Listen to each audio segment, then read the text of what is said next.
कल पढ़े थे क्या, हमने लास्ट क्लास में पढ़ा था कि कैसे जो डाटा है उसका एंट्री होता है, ठीक है, कैसे उसमें क्या क्या फीचर्स होते हैं, मेन जो स्थानिक फीचर होता है, गुणान्यास फीचर होता है, जो पढ़े थे हम, ठीक है।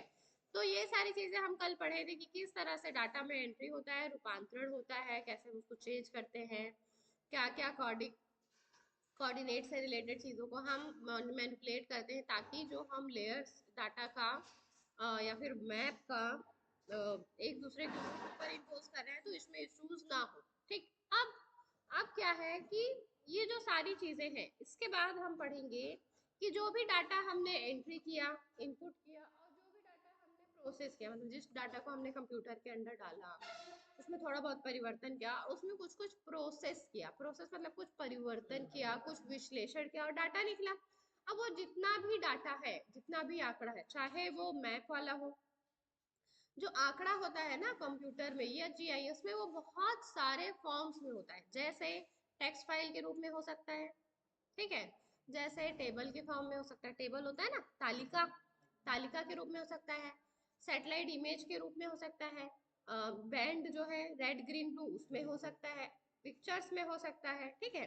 फिर वेक्टर डाटा, रास्टर डाटा हो सकता है, बिंदु रेखा बहुभुज हो सकता है। तो ये विभिन्न प्रकार का क्या है, आंकड़ा है, जो हम जीआईएस सॉफ्टवेयर में क्या करते हैं, इंक्लूड करते हैं, क्या करते हैं, जीआईएस में इंक्लूड करते हैं और इस पर ही हम कार्य करते हैं, ठीक। अब जो हम कार्य कर रहे हैं, अब इतनी सारी चीजों को हम जीआईएस सॉफ्टवेयर में डालेंगे, ठीक है। तो मैंने कल आप लोगों को एग्जांपल बताया था कि जैसे हमारे पास बहुत टाइप्स ऑफ क्लॉथ्स होते हैं, बहुत प्रकार के कपड़े होते हैं, अब हम उन कपड़ों को अलमारी में कैसे जमाते हैं, उसी को एक हिसाब से क्या बोलेंगे, हमारे जो कपड़े उसका मैनेजमेंट है ना, उसी को क्या बोलेंगे, मैनेजमेंट। या कोई शेल्फ है हमारे पास, कोई अलमारी जिसमें हमको बुक्स रखनी है, तो कुछ पतली बुक्स होगी, कुछ मोटी होंगी, कुछ हो सकता है बाइंडिंग वाली बुक्स हो, नोटबुक्स हो, है ना, स्टेशनरी, उसको हम कैसे अरेंज करते हैं, उसी को हम बोलेंगे बुक्स का मैनेजमेंट, समझ रहे हो। अब इसी तरह से जो भी आर्क जीआईएस में हम डाटा यूज करते हैं, चाहे वो टेक्स्ट फाइल हो, नंबर हो, टेबल हो, सैटेलाइट इमेज हो, ठीक है, टोपो शीट हो, विभिन्न प्रकार के डिजिटाइज आंकड़े, डिजिटाइज क्यों बोल रहे हैं, क्योंकि वो डिजिटल आंकड़े हैं, क्योंकि ऐसे नॉर्मल जैसे ये जो हमको पेज दिख रहा है इस पर कोई मैप बना है तो ये फोटोग्राफिक है, लेकिन यही अगर डिजिटली हमारे लैपटॉप में रहेगा तो उसको क्या बोलेंगे, डिजिटाइज आंकड़े, ठीक। तो जो भी डाटा है, चाहे वो वेक्टर डाटा हो या रास्टर, ये सभी प्रकार का डाटा आर्क जीआईएस एप्लीकेशन में रहता है। अब ये जो आर्क जीआईएस एप्लीकेशन है, इसमें किस तरह से जो हमारा डाटा है उसको हम किस तरह से अरेंज करते हैं, इसी को क्या बोलते हैं, डाटाबेस मैनेजमेंट सिस्टम। इसको नोट कर लीजिए, सी को बोलते हैं डाटाबेस मैनेजमेंट सिस्टम।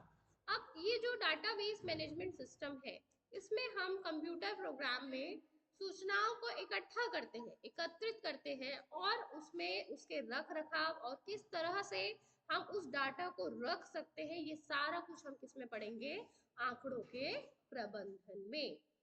ये क्लियर हुआ। आंकड़ों के प्रबंधन में हम क्या चीजें पढ़ेंगे कि किस किस तरह से हम आंकड़ों को आर्क जीआईएस सॉफ्टवेयर में या कंप्यूटर में रख सकते हैं, इसी को हम बोलते हैं डेटाबेस मैनेजमेंट सिस्टम, जिसमें क्या करते हैं कि आवश्यक आंकड़ों का संग्रह, संगठन और पुनः प्राप्तन के लिए आंकड़ा आधारित प्रबंध तंत्र है, जिसको बोलते हैं डाटाबेस मैनेजमेंट सिस्टम। अब समझना, जो डाटाबेस मैनेजमेंट सिस्टम है, जब हम डाटाबेस मैनेजमेंट सिस्टम की बात करते हैं तो हमारे पास अलग अलग प्रकार का डाटा है, जैसे हमारे पास कुछ मैप है, तो हो सकता है हम मैप्स को यहाँ पर रखें, ठीक है, मैप्स का फोल्डर बना ले, उसमें क्या रखें, अलग अलग प्रकार के, यहाँ पे हम क्या रखेंगे, मैप्स रखेंगे। फिर हमारे पास कुछ फोटोज है, उसको हम यहाँ रखेंगे, ठीक। फिर हमारे पास कुछ बहुत इंपॉर्टेंट है जो हमने क्या किया है, उसका विश्लेषण करके डाटा इकट्ठा किया, तो उसको हो सकता है हम लॉकर में रखें, जो अलमारी में रहता है। इसी तरह से जो अलग अलग प्रकार का डाटा है उसको हम अलग अलग तरीके से रखते हैं। ये मैंने बस बता रही हूँ कि इस तरह से हम अलमीरा में सामान रखते हैं ना, इसी तरह से रखते हैं, अलग अलग नीचे साइड बुक्स वगैरह रहता है या फिर कुछ काम, तो ये एक मैनेजमेंट हो गया। अब ये हमने, जैसे आप लोग कलर वाइज समझो, ब्राउन कलर दूसरे प्रकार की फाइल है, येलो कलर दूसरे प्रकार की फाइल्स है। रेड हमारा भाई जो डाटा जो हमने जनरेट किया है उसको हमने लॉकर में रखा है कि वो वेस्ट मत हो या कोई यूज मत करे, ठीक।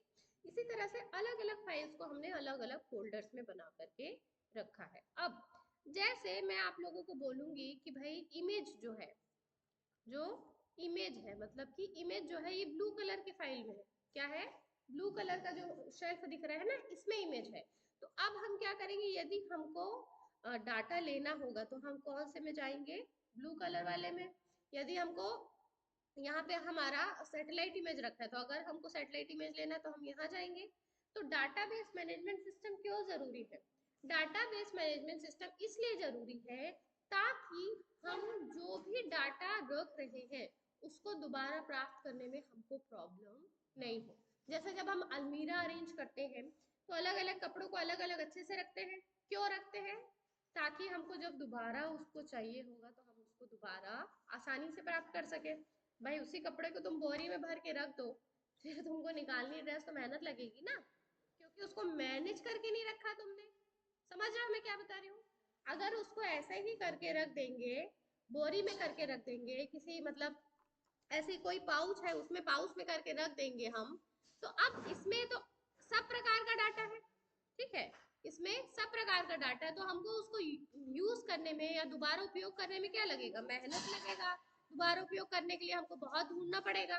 इसीलिए इसीलिए हम क्या करते हैं कि डाटा को इस तरह से मैनेज करते हैं ताकि हमको उसका जब एक बार यूज हो तो हम निकाल सके, फिर दोबारा उसको वहीं पर रख सके। समझ रहे हो? अब जैसे लाइब्रेरी में अलग अलग प्रकार की बुक्स रहती है। हिस्ट्री की बुक अलग है, देखे हो? हिस्ट्री की बुक का सेक्शन अलग है, सोशोलॉजी का अलग है, प्रैक्टिकल का बुक का सेक्शन अलग है, जूलॉजी का अलग है, बॉटनी का अलग, अलग अलग प्रकार की फाइल है, अलग अलग प्रकार की बुक है। उसको हमने अलग अलग तरीकों से रखा है, ठीक। यदि कोई जूलॉजी का बच्चा आएगा तो जूलॉजी की बुक निकाल के हम उसको देंगे। कोई ज्योग्राफी सब्जेक्ट का बच्चा आएगा तो ज्योग्राफी वाली देंगे। फिर जब वो वापस सबमिट करेगा तो हम उसी शेल्फ में रखेंगे ना, या फिर हमें किसी भी अलमारी में कुछ भी रख देंगे तो हमको दोबारा प्राप्त करने में समय लगेगा कि नहीं लगेगा? तो इसी को बोलते हैं मैनेजमेंट। इसी को क्या बोलते हैं? मैनेजमेंट। कि चीजों को इस तरह से व्यवस्थित करना ताकि उसका पुनर्प्राप्त करना हो, फिर से रखना हो, बार बार प्रयोग करने के बाद भी हमको उस डाटा या उस फाइल में जाने में आसानी हो, उसको याद रखने में आसानी हो। इसी को बोलते हैं आंकड़ों का प्रबंधन। समझ में आ रहा है? अब कौन कौन सा आंकड़ा हो सकता है जीआईएस में? आंकड़ा मैंने बताया टेक्स्ट फाइल हो सकता है, तालिका हो सकता है, फोटो हो सकता है, सैटेलाइट इमेज हो सकता है। ये अलग अलग प्रकार का डाटा है। अब ये जो अलग अलग प्रकार का डाटा इसका हम संग्रहण किए, एक प्रकार के फाइल का संगठन किए और पुनर्प्राप्त करने के लिए हमने उसको इस तरह से रखा कि उसी को हम दोबारा तिबारा जितने बार हमको प्रयोग करना है हम उसका बार बार प्रयोग कर सके। इसी को क्या बोलते हैं? Database management system. ये क्लियर हुआ? किसी को कंफ्यूजन है क्या? कुल मिला के कोई भी फाइल्स को इस तरह से रखना कि हमको उसको बार बार प्रयोग करने, बार बार ढूंढने के लिए ज्यादा परेशानी ना उठाना पड़े, उसी को हम क्या बोलेंगे? Database management system. अब जो डाटाबेस मैनेजमेंट सिस्टम है इसमें हमको ये चीज ध्यान रखना पड़ता है कि अब जैसे अलग अलग तरीके से हम स्टोर कर सकते हैं। जैसे फॉर एग्जांपल जूलॉजी की बुक सेल्फ है, ठीक है। जैसे ये मैंने उसको बता रही थी कि ये पूरा जो फोल्डर है क्या है, मतलब ये जो अलमीरा है ये जूलॉजी की है, ठीक। तो हो सकता है कि स्टार्टिंग में हम क्या करेंगे, यहाँ पे जो फर्स्ट ईयर की जो बुक है यहाँ पे है, फर्स्ट सेमेस्टर की बुक यहाँ पे है, थर्ड सेमेस्टर की यहाँ है, सेकेंड की यहाँ रख दिए, फोर्थ यहाँ पे है, फोर्थ और फिफ्थ सेमेस्टर यहाँ है, सिक्स सेमेस्टर का भी यहाँ पे ऐसा सेक्शन बना दिए रख दिए। देख रहे हो?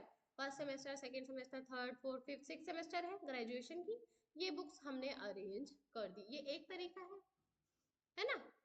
इसी को हम अलग तरीके से भी कर सकते हैं।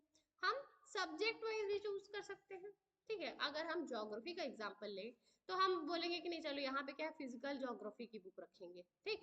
यहाँ पे ह्यूमन ज्योग्राफी की सारी बुक रखेंगे, यहाँ पे हम इकोनॉमिक ज्योग्राफी की बुक रखेंगे, यहाँ पे हम छत्तीसगढ़ की सारी बुक रखेंगे, ऐसे भी रख सकते हैं। तो डाटा को अलग अलग तरीके से स्टोर किया जा सकता है। समझ में आ रहा है? जैसे सरल भाषा में शर्ट पैंट को सेट बना के रख सकते हो, या फिर शर्ट को एक साथ रख सकते हो, पैंट को एक साथ रख सकते हो, ऐसे कर सकते हो। अब हमारा जो आंकड़ा है, समझना, जो भी हमारा आंकड़ा है जो हमको आर्कजीआईएस से मिला हुआ है, जो हमने विभिन्न जगह से प्राप्त किया हुआ है और अपने कंप्यूटर में इनपुट किया, कंप्यूटर में डाला हुआ है, तो वो जो सारी चीजें हैं उसको हम किन किन तरीकों से रख सकते हैं। ठीक है, ये है डाटाबेस मैनेजमेंट के तरीके। क्लियर हुआ सबको?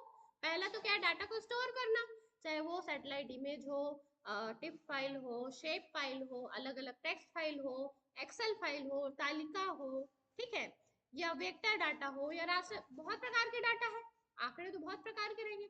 अब जिन जिन आंकड़ों का हमको यूज करना है उसको हम इस तरह से रखें कि उसका बार बार प्रयोग कर सके, उसको बोलेंगे डाटाबेस मैनेजमेंट सिस्टम। अब दूसरा आता है कि उसके प्रकार क्या है।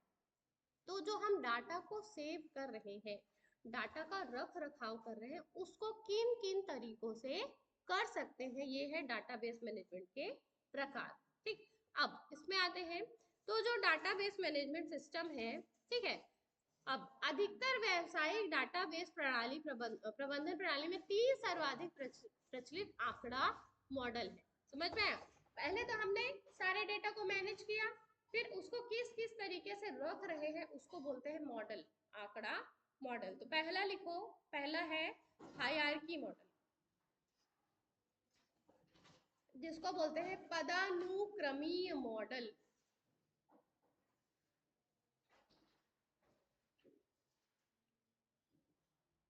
पदानुक्रमीय मॉडल। फिर दूसरा है, लिख लीजिए,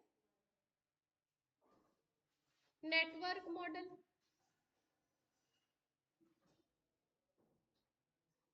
पहला है पदानुक्रमी, दूसरा है नेटवर्क मॉडल, और तीसरा है संबंधनात्मक मॉडल। ये 3 प्रकार के तरीके हैं जिससे हम क्या करते हैं, डाटा को सेव करके रखते हैं, डाटा को मैनेज करके रखते हैं कंप्यूटर सिस्टम के अंदर। पहला है पदानुक्रमी। पदानुक्रमी जानते हो क्या होता है? पद के अनुक्रमी, पद के अनुसार। अब बताओ, जैसे हमारी संस्था में सबसे बड़े जो पद पर है वो कौन है? प्रिंसिपल, उनके नीचे एसोसिएट, उनके नीचे प्रोफेसर्स होंगे, फिर एसोसिएट प्रोफेसर्स होंगे, फिर असिस्टेंट प्रोफेसर होंगे, फिर गेस्ट फैकल्टी होगी, ठीक है, फिर लैब अटेंडेंट होंगे, ठीक, फिर चपरासी होंगे, है ना, ऐसे ही है। इसी को बोलते हैं हायरार्की, इसी को क्या बोलते हैं? हायरार्की। ठीक, अगर हम बात करें, सबसे पहले देश आता है, फिर क्या आता है? राज्य, फिर जिला, फिर जिला के बाद ब्लॉक, जिले में तो फिर ब्लॉक्स में डिवाइड होगा ना, ब्लॉक में फिर विकास, जो ये विकास खंड है, ब्लॉक है, फिर उसके बाद ब्लॉक में फिर गांव रहता है, गांव में भी ग्राम पंचायत रहता है, फिर ग्राम पंचायत में भी क्या बोलेंगे, पंच, ग्राम अलग अलग होता है, कई बार 2-3 ग्राम मिलकर के भी ग्राम पंचायत बनता है ना। तो फिर ग्राम पंचायत हुआ, ग्राम पंचायत के नीचे ग्राम हुआ, ग्राम में भी फिर मोहल्ला हो गया, ठीक, टोला मोहल्ला पारा, छत्तीसगढ़िया है अपन, है ना, तो टोला मोहल्ला पारा हो गया, फिर उसमें भी नीचे आ गया परिवार, परिवार में भी फिर और नीचे करेंगे तो फिर उसके सदस्य बड़े, उससे छोटे छोटे छोटे, ये क्या है? पदानुक्रम है। समझ रहे हो, ये क्या है? हायरार्की या फिर पदानुक्रम। तो जब हम डाटा को इस तरह से करते हैं कि जिसमें पद अनुक्रम हमको प्रोसेस देखने को मिले, उसी को बोलते हैं हायरार्कियल मॉडल। क्या बोलते हैं? हायरार्कियल मॉडल या फिर पदानुक्रमीय मॉडल। अब इसको देखते हैं। देखो, इसमें क्या होता है, पदानुक्रमिक फाइल में वृक्षनुमा होता है। कैसे होता है? वृक्षनुमा संरचना होता है, जिसमें वृक्ष रूपी संबंध होता है, जैसे कि एक मास्टर फाइल के 2 रिकॉर्ड फाइल है। जैसे अब देखो, ये देखो डिपार्टमेंट, ठीक है, सबसे पहले क्या हुआ? डिपार्टमेंट, इसमें जॉब डिस्क्रिप्शन हो गया, एम्प्लॉय हो गया, 2 चीजें हो गई। अब जॉब डिस्क्रिप्शन में क्या क्या है? एजुकेशनल रिक्वायरमेंट, बैकग्राउंड रिक्वायरमेंट, ठीक। एम्प्लॉय में क्या आ गया? Education, job history. देख रहे हो, ये क्या है? ऐसे है, हायरार्कियल है। समझ रहे हो? तो जब हम डाटा को इस तरह से सेव करेंगे तो इसको क्या बोलेंगे? पदानुक्रमीय मॉडल। समझ में आया? जब हम डाटा को कैसे करेंगे, पद के अनुसार जब हम करेंगे तो उसको क्या बोलेंगे?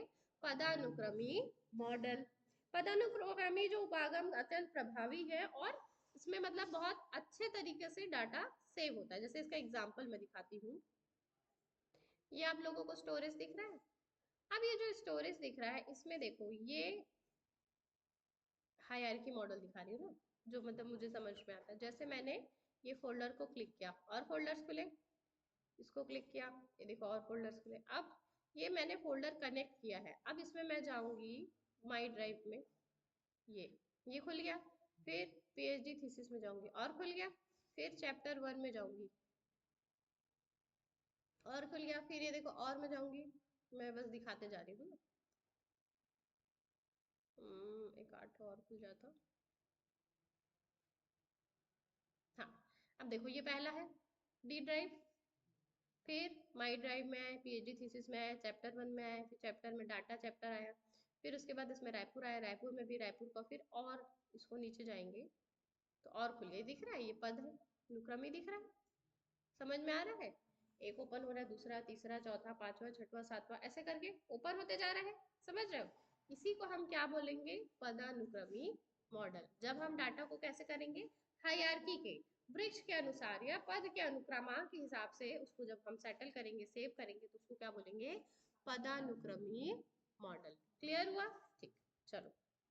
अब ये जो हम डाटाबेस मैनेजमेंट सिस्टम समझ रहे हैं, तो डाटाबेस मैनेजमेंट सिस्टम में भूलना मत, डाटा को मैनेजमेंट करना किस तरह से हम रखते हैं वो डाटाबेस मैनेजमेंट हो गया। फिर किन किन तरीकों से हम डाटा को सेव कर सकते हैं, उसको उसका मॉडल बोलते हैं। ठीक, अभी हम क्या पढ़ रहे हैं? उसका पहला मॉडल। उसका पहला मॉडल नाम क्या है?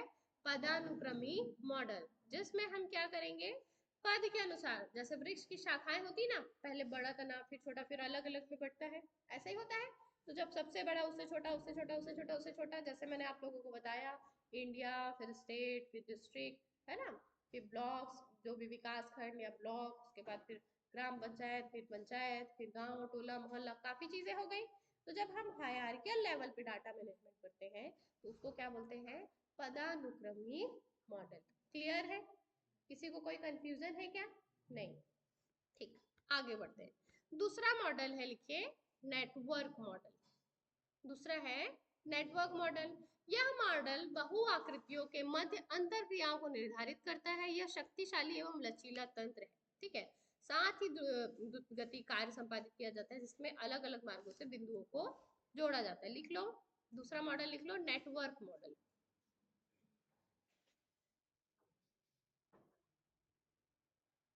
ठीक, अब नेटवर्क समझते हो क्या होता है? नेटवर्क को क्या बोलते हैं सरल भाषा में? बताओ बताओ। मतलब होता है जाल, जनरली बोलते हैं ना, जब लोग एक दूसरे से क्या हो? संबंधित हो। जब दो या दो से अधिक चीजें जैसे कंप्यूटर, मोबाइल, लोग या मशीन आपस में जुड़ करके जानकारी का आदान प्रदान करते हैं तो उसको क्या बोलते हैं? नेटवर्क। उसको क्या बोलते हैं? नेटवर्क। दो कंप्यूटर तार वाईफाई से जुड़े हैं, फाइल भेज रहे हैं, तो यह क्या होगा? नेटवर्क होगा। मोबाइल से मोबाइल कॉल हो रहा है तो नेटवर्क होगा। जनरली कॉल पे बोलते हैं ना, यार नेटवर्क सही नहीं आ रहा, दोबारा काट करके लगाओ। भारत देश में तो यही होता है जब भी कॉल नहीं लगता तो कभी भी क्या होता है? काट के लगाता हूँ, फिर दोबारा नेटवर्क आ जाता है। हो सकता है वो दोनों नेटवर्क, दो मोबाइल को जुड़ने में कुछ प्रॉब्लम, व्यवधान आ रहा हो, तो उसको दोबारा ऐसा करते हैं। तो जब दो या दो से अधिक चीजें एक दूसरे से कैसी जुड़ी हो, मतलब आपस में जुड़ी हो, तो उसको क्या बोलते हैं? नेटवर्क। जैसे आप लोग का क्लास में नेटवर्क है, आपकी इससे भी पहचानिए, देखो ये दिख रहा है, एक दूसरे से लोग क्या है? कनेक्टेड है। इसी को क्या बोलते हैं? नेटवर्क। तो जब डाटा को हम कैसे सेव करेंगे कि वो एक दूसरे से क्या होंगे? कनेक्टेड होंगे। डाटा एक दूसरे से क्या होंगे? कनेक्टेड होंगे, तो उसी को हम क्या बोलेंगे? Network model. क्लियर हुआ? तो जब हम जीआईएस संबंधित समस्त आंकड़े, ठीक है, हमको बुक बस से नहीं पढ़ना है, हमको बुक्स की लैंग्वेज को समझना है, हमको कोई वर्ड नहीं समझ में आता, हमको उसमें फोकस करना है। ठीक है, तो जब जीआईएस के बहुत सारे जो डेटा है, जैसे कि टेक्स्ट फाइल है, डॉक फाइल है,